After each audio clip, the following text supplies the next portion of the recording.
இது Thursday evening போல் காலையில் செஞ்ச கூழ் இருந்தது. சரி அது வீணாயிடுமேன்னு சொல்லிட்டு சரி குடிச்சிடலாம் அப்படின்னு சொல்லிட்டு நான் தான் கொஞ்சம் தயிர் கலந்து அதுக்கப்புறம் கூழை குடிச்சிட்டேன். குடித்ததுக்கப்புறம் நான் காலையில் வாஷ் பண்ண துணியெல்லாம் நல்லா காஞ்சிருச்சு வெயிலுக்கு. சரி அதை எல்லாத்தையும் எடுத்து மடித்து வைக்கலாம்னு சொல்லிட்டு எல்லாத்தையும் எடுத்து கொண்டாந்து போட்டுட்டு என் பொண்ணுக்கு கொஞ்சம் மாதுளம்பழம் கட் பண்ணி கொடுக்கலாம்னு சொல்லிட்டு கட் பண்ணி கொடுத்தா அவள் வேணான்னு சொல்லிட்டா.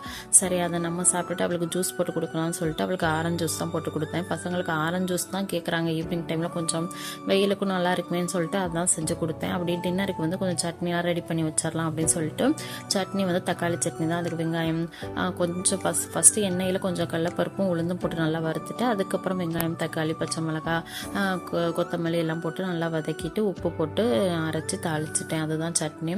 தோசை மாவு இட்லி மாவு எதுவுமே இல்லை. சரி ராகி தோசை ஊற்றிக்கலாம்னு சொல்லிட்டு ராகி மாவும் கோதுமை மாவும் கலந்து தான். நான் எப்போவுமே வெறும் ராகியை விட கொஞ்சம் கோதுமை மாவும் கலந்து மிக்ஸ் பண்ணிடுவேன்.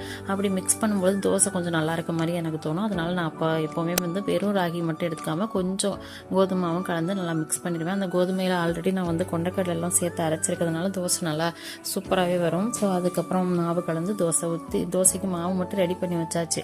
அதுக்கப்புறம் என் பொண்ணு வந்து இப்போ புது ஸ்கூல் போனதுனால அங்கே ஹோம்ஒர்க்லாம் டெய்லி கொடுக்குறாங்க. இதுக்கு முன்னாடி படித்த ஸ்கூலில் ஹோம்ஒர்க்லாம் கொடுக்க மாட்டாங்க.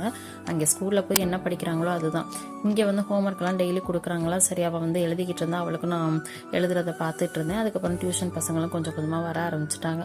அதுக்கப்புறம் டியூஷன் முடிச்சுட்டு அதுக்கப்புறம் எல்லாருக்கும் தோசை முட்டை எல்லாம் போட்டு சட்னி வச்சு எல்லோரும் டின்னரை முடிச்சாச்சு. அதுக்கப்புறம் பசங்க வந்து பிரெட் ஆம்லெட் கேட்டாங்க. அதுக்காக சரி பிரெட்டெல்லாம் வாங்கி கொண்டாந்து வச்சுருந்தேன்.